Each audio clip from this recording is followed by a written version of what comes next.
அனைத்து தரப்பினரையும் சேர்ந்த சுமார் 15,000 பேர் பத்துமலை சுப்பிரமணியர் சுவாமி தேவஸ்தான திடலில் நடைபெற்ற மாய்காவின் திறந்த இல்ல உபசரிப்பில் கலந்து சிறப்பித்தனர். இந்த திறந்த இல்ல உபசரிப்பில் கலந்து கொள்வதற்காக காலை சுமார் 10 மணி அளவில் வருகை புரிந்த பிரதமர் டத்துஸ்ரீ நஜீப் துன் ரசாக் அவர்களை மாய்கா தேசிய தலைவர் ஜி பழனிவேல் அவர்களும் துணைத் தலைவர் டத்துஸ்ரீ எஸ் சுப்பிரமணியம் அவர்களும் மேளங்கள் முழங்க நாதஸ்வரங்கள் ஒலிக்க இன்முகத்துடன் வரவேற்றனர். முதல் முறையாக பத்துமலை தீபாவளியை கொண்டாட நம்ம மாய்கா முடிவெடுத்திருக்கிறோம். ஆயிரக்கணக்கில் மக்கள் வந்திருக்கிறார்கள். பிரதமர் முகத்திலும் துணை பிரதமர் முகத்திலும் ஒரு பெரிய மகிழ்ச்சியை கண்டேன். அவரும் ரொம்ப சந்தோஷமாக திரும்புகிறார். நமது நாட்டின் பிரதமர் அவர்களும் துணை பிரதமர் அவர்களும் மற்ற அமைச்சர்களும் கலந்து கொண்டார்கள். அவர்கள் இதை பார்த்து பூரிப்படைந்தார்கள். அதிகமான பேர் வந்து கலந்து கொண்டதற்கு எல்லோருக்கும் நான் வாழ்த்துக்களை கூறிக்கொள்கின்றேன். இன்று தீபாவளி கொண்டாடக்கூடிய மலேசியா வாழ் இந்துக்களுக்கு என் மனநிறைந்த தீபாவளி நல்வாழ்த்துக்களை கூறுவதோடு அவர்கள் உற்றார் உறவினரோடும் மற்ற இனத்து சகோதரர்களோடும் ஒரே மலேசியா கொள்கைக்கு ஏற்ப தீபாவளியை கொண்டாட வேண்டும் என்று கேட்டுக்கொண்டு விடைபெறுகின்றேன். நன்றி, வணக்கம். பிரதமர் அவர்களுடன் துணை பிரதமர் தான் ஸ்ரீ முஹிதீன் யாசேன், அவரது துணைவியார் தான் ஸ்ரீ நொராயினி அப்துல் ரஹ்மான், இந்தியா மற்றும் தெற்காசிய நாடுகளுக்கான மலேசியாவின் சிறப்பு கட்டமைப்பு தூதர் டத்துஸ்ரீ சா சாமிவேலு, பிரதமர் துறை அமைச்சர் தான் ஸ்ரீ கோசுகுன், சுகாதார அமைச்சர் டத்துஸ்ரீ லியோ கியோங்லாய், விவசாயம் மற்றும் விவசாயம் சார்ந்த தொழில்துறை அமைச்சர் டத்துஸ்ரீ நோ ஒமார் மற்றும் பல துணை அமைச்சர்கள், மாய்காவின் தலைவர்கள் ஆகியோரும் வருகை புரிந்தனர். விருந்து உபசரிப்பு தீபாவளி முன்னிட்டு மனமாற மாய்கா பொதுமக்களுக்கு ஒற்றுமையா இருப்போம். வாங்க, மனம் ரொம்ப முக்கியம். தவறுகள் செஞ்சிருக்கலாம் நாங்கள், ஆனால் சமுதாயத்துக்கு நிறைய செய்யணும்னு ஆசை. அந்த அடிப்படையில் ஒரு திறந்த மனப்பான்மையோட மக்களெல்லாம் ஒன்று திரட்டி பிரதமர் அழைத்து அன்பு என்ற வார்த்தைக்கு அருள் கொடுக்கறதுக்கு தான் செய்யப்பட்டது. வித்தியாசம் என்னவென்றால் இங்கே அதிகமான மக்கள் கலந்து கொள்வதற்குரிய வாய்ப்பு ஏற்பட்டிருக்கிறது. அது மட்டுமல்லாமல் இது இந்தியர்களுடைய கலாச்சார பின்னணி கொண்ட பத்துமலை திருத்தலமாக இருக்கின்ற காரணத்தால் இன்னும் நம்முடைய சமூகத்தினுடைய பண்பாட்டு கலையம்ச கூறுகள் வெளிப்படுகின்ற ஒரு வாய்ப்பினை இந்த நிகழ்வு ஏற்படுத்தி இருக்கின்றது. பிடபிள்யூடிசியில் செஞ்சோம்னா விஐபிஸ், பிரமுகர், டூரிஸ்டாக வருவாங்க. நம்ம மாதிரி இந்த மாதிரி மக்கள் வரது ரொம்ப குறைவு. ஆனால் பத்துமலை திருத்தல வளாகத்தில் வச்சதுனால எல்லோருமே காலையிலேருந்து முருகனை தரிசித்துட்டு அப்புறம் இங்கே கலந்துக்கிட்டாங்க. நல்லா சந்தோஷமாக இருக்குது. ஓப்பன் ஹவுஸ் மாதிரி இதான் உண்மையான ஓப்பன் ஹவுஸ்.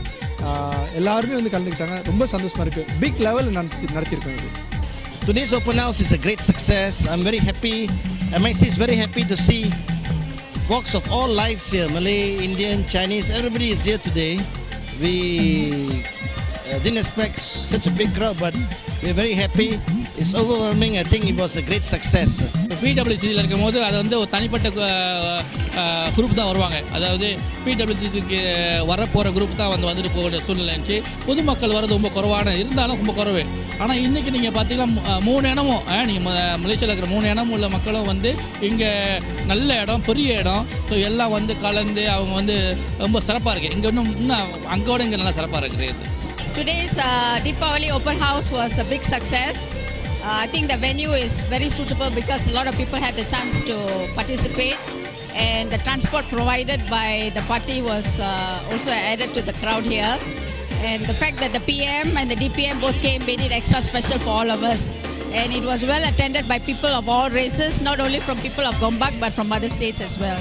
சமூகத்திற்கான தீபாவளி என்ற கருப்பொருளில் கொண்டாடப்பட்ட இந்த திறந்த இல்ல உபசரிப்பில் பெரும்பாலானோர் குடும்பத்தாருடன் கலந்து கொண்டனர். மேலும் பலர் இந்த தீபாவளி குதூகலத்தில் கலந்து தங்களது மகிழ்ச்சியை பகிர்ந்து கொண்டனர். இந்த மாதிரி ஓப்பன் ஹவுஸ் செய்யறது எங்களுக்கு ரொம்ப எல்லாத்தோட இதுவும் ஒரு ஒத்துமையா இருக்கு. ஸோ இந்த வாய்ப்பை கொடுத்த எல்லாத்துக்கும் நன்றி. எப்போதும் நாங்கள் எங்கள் ஃபேமிலிக்குள்ளே தான் செய்வோம். இந்த வாட்டி நிறைய ஃபேமிலி இருக்காங்க. இங்கே எல்லாத்தோட செய்கிறதுக்கு கொஞ்சம் ஹாப்பியாக இருக்குது. எல்லாத்தோட ஜாயினிங்காக இருக்கிறதுக்கு கொஞ்சம் ஹாப்பியாக இருக்குது. ஏறக்குறைய ஒரு 15,000 பேர் இந்த நிகழ்வில் இன்று கலந்து கொண்டிருக்கின்றார். காலையிலிருந்து நண்பகல் வரை நல் பல்சுவை உணவுகள், அதே நேரத்தில் கலாச்சாரத்தை பிரதிபலிக்கக்கூடிய நமது பாரம்பரிய உணவுகளும் இங்கே பரிமாறப்பட்டு எல்லோருமே ரசித்து ருசித்து இடம்பெற்றிருக்கின்றார்கள். I'm from Spain. Okay, here is open, so friendly. You can take a seat and have lunch. In Spain, no. Well, sometimes yes, but maybe not. The difference. ஏறக்குறைய ஒரு 8000 to 10,000 பேர் இருக்கிற பார்த்தா அவங்களே ஆச்சரியப்பட ஒரு சம்பவம் தான். இந்த மாதிரி இது எது எடுத்துக்காட்டுதுன்னா இந்தியர்கள் அந்த நாட்டில் எவ்வளோ ஒரு நல்ல ஒரு சூழ்நிலையில் வாழ்ந்துட்டு இருக்கிறாங்க அது எடுத்துக்காட்டுது. ஒற்றுமையாக இருக்குது அது எடுத்துக்காட்டுது. புது மாய்க்கா ஒரு தலைமைத்துவத்தை எப்படி வரவேற்கின்றது அதையும் எடுத்துக்காட்டுது.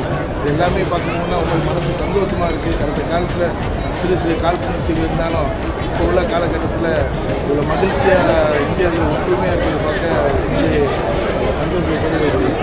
வருகை புரிந்த அனைத்து முக்கிய பிரமுகர்களுக்கும் வருகையாளர்களுக்கும் சுவை மிகுந்த சைவ உணவு வகைகளும் இனிப்பு பலகார வகைகளும் வழங்கி உபசரிக்கப்பட்டன.